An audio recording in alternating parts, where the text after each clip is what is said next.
بسم الله الرحمن الرحيم. قل أوحي إلي أنه استمع نفر من الجن فقالوا إنا سمعنا قرآنا عجبا يهدي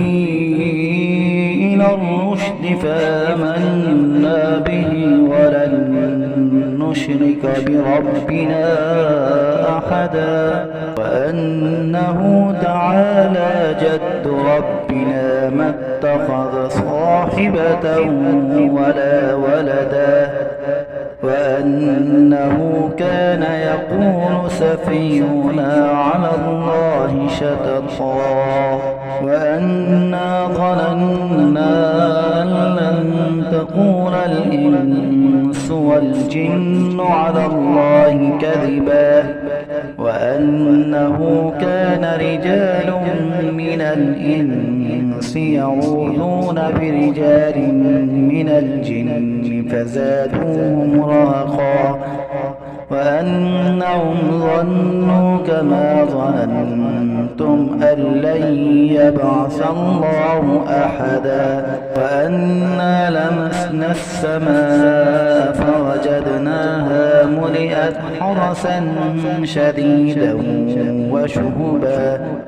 وأنا كنا نقعد منها مقاعد للسمع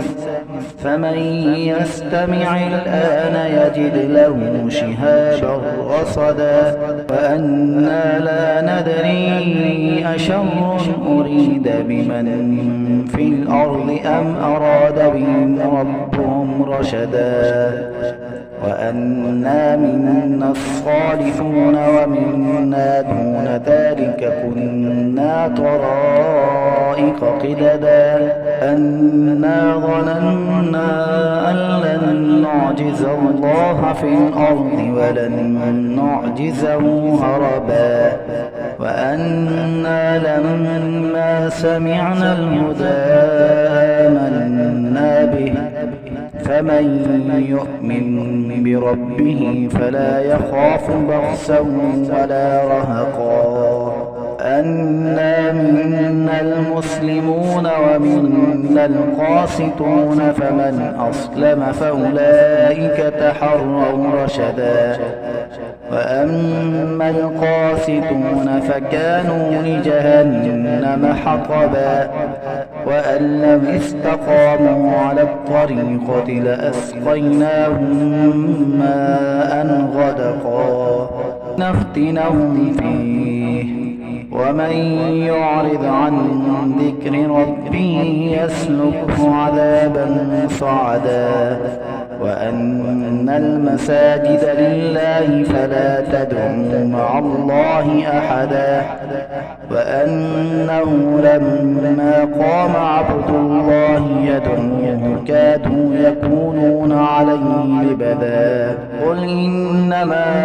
أدعو ربي ولا أشرك به أحدا قل إني لا أملك لكم ضرا ولا رشدا قل إني لن يجيرني من الله أحد ولن أجد من دونه ملتحدا إلا بلاغا من الله ورسالاته ومن يعص الله ورسوله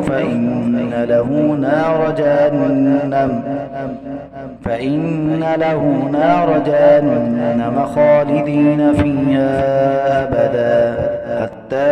إذا رأوا ما يوعدون فسيعلمون من أضعف ناصرا وأقل عددا